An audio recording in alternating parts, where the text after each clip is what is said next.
Hi everyone, this is super fun today. We're doing AC/DC and this is T.N.T. Oi, you've got to say oi. Such a funny track. And I was looking up just kind of beginner level AC/DC tracks because so many musicians quote AC/DC as being kind of one of the biggest artists that has influenced them.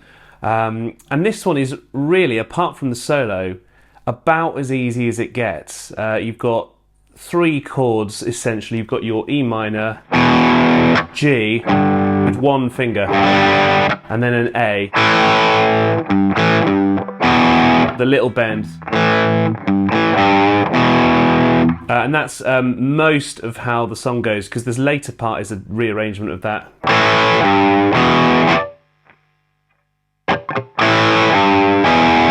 So we'll get into it now. We'll start off with the intro and the first verse, because that's where things are kind of quite straightforward. The solo section later is a little bit more difficult, but we'll come to that. Something I just want to pause to say quite quickly as well is that when you listen to this track from the record version, it's slightly tuned down by, we've got it 25 cents. It's about a quarter of a tone tuned down, which makes it quite difficult to play along with the track if you're listening to it. But I have tuned a version for you here, and this is T.N.T, but just taken to standard tuning, so slightly tweaked up.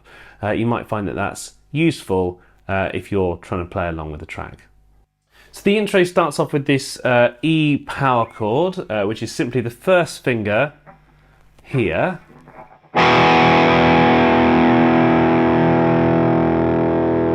and that's played for 4 bars. The whole band does that, and then you've got verse 1, which leads on from that, I should say, which sounds, I'll just play it through for you once, like this.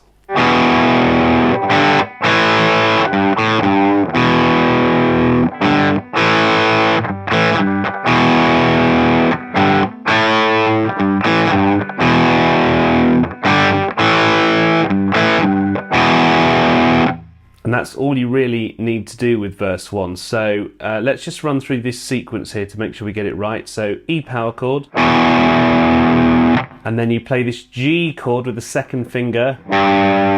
So you got this note, the G, and then you've got a little mute. So your fat finger mutes that next string, and then open.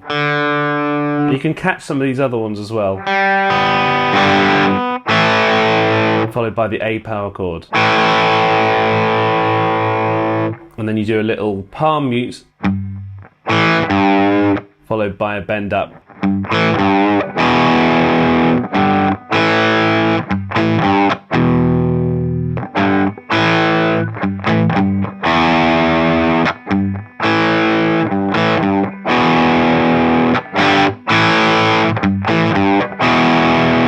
Very cool, very straightforward as well.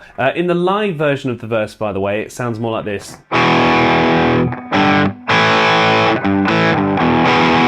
There's an extra chord that's played slightly early.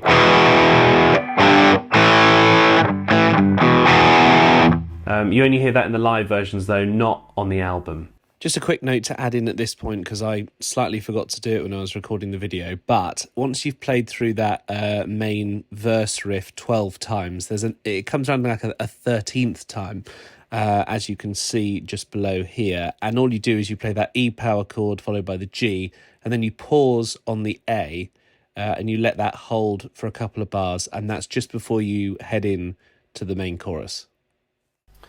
So let's go on now to the chorus, and then you pause.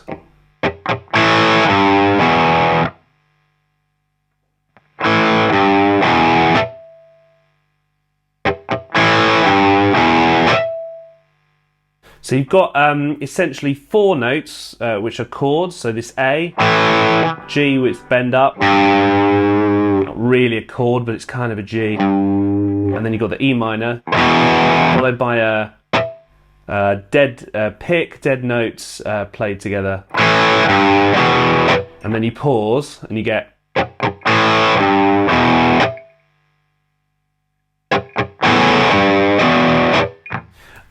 That's essentially it for the chorus. So that's played around 3 times, and on the 4th time you get this.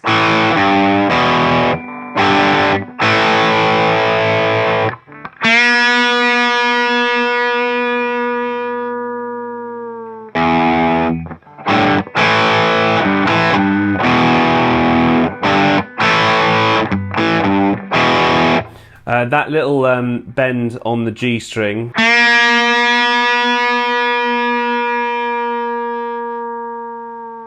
very slow release, and that plays over the verse riff that comes around for the first time there underneath. You can rejoin it then if you want to fall back into it in verse 2.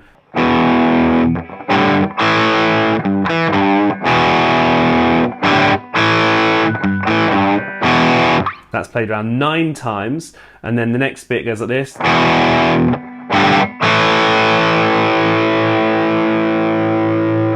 Drop back into the second chorus.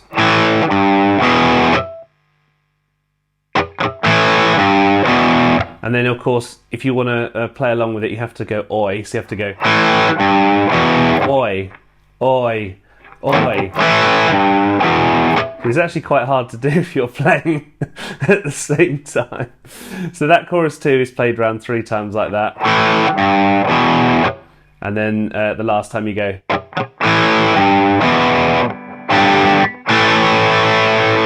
And then you're just about to jump into the solo.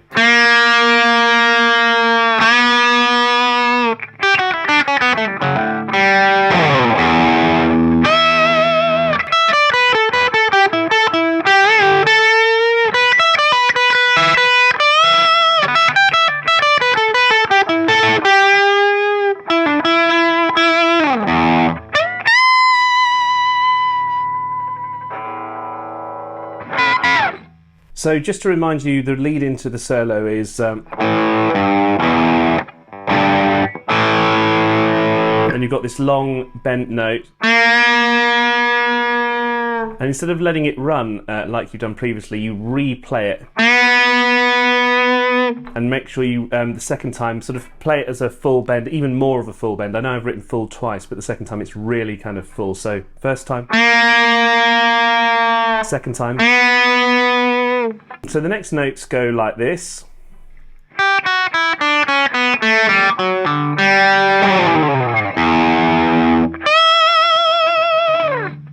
So just run through that sequence. So you've got a G with your 3rd finger on the 3rd fret, 2nd, open, and then same run on the B string. And then there's 2 pull-offs here. So you're going to do a 2nd finger and a 3rd finger,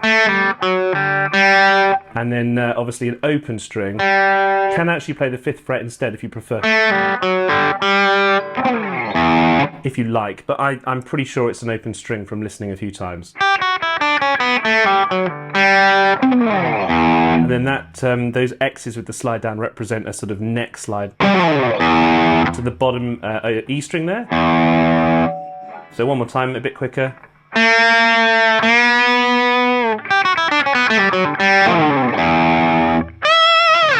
And while you're on that bottom string, you can use that time to bring your 3rd finger up to this D with the bends up to the E. Now the picking pattern here is kind of up to you. You can do an up pick.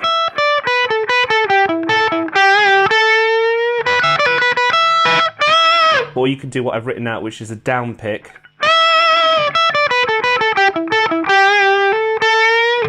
The reason I put the down pick is just to give you a variation, to be totally honest, because it's almost easier to play alternating strings when you're doing a down-up, because the pick is on the closer side, whereas if you do up-down,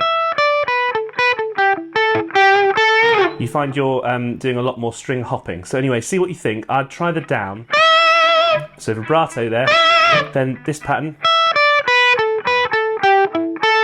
and then obviously you can bar that 2nd finger. That's a really quick bend. And then once you've done that 14th up, it's a slower bend, that's a...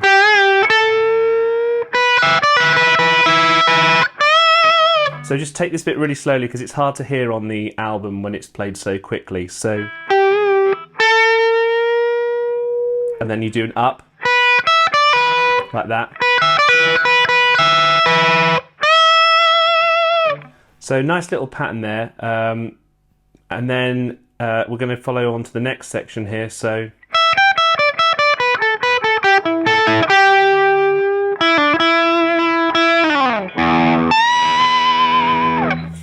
one more time, alternate picking by the way.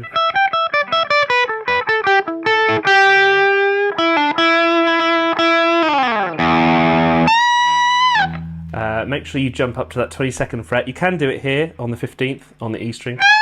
Sorry, on the 17th. But I've watched Angus Young play this live a few times and he jumps all the way up. It's worth saying as well, to get that vibrato on this note up here, you really kind of over-exaggerate the movement that you do. You can hear that on the record, and that's something that Jimi Hendrix does in Foxy Lady, actually. You probably know that song. You kind of just do that mad over-vibrato, and you can hear it on the string. It kind of catches all the other frets there, so that's what you're doing in that section. Then the chorus returns, which is very similar. There are no dead notes this time, as I've noted, so you literally get and then nothing else. Previously we've had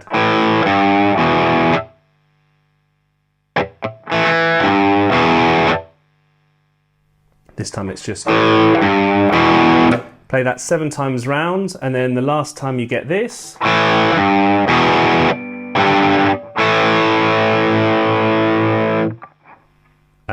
And then you go to the outro section, which is something that sort of seems to gradually get faster and faster. So you play the power chord with the first finger, land on the 5th fret with your first finger on the B string, and bend that 7th up for a full. Then a full power chord, so 3 strings, with the F, and then move. F sharp, move. And then from that point, it's actually, you don't play the lower chords there. You just play the bent notes, which are the 11th fret.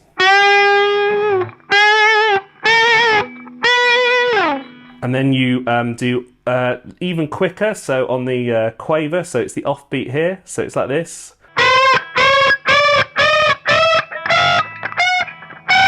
You go up as high as you can, and then you go up to the next string over.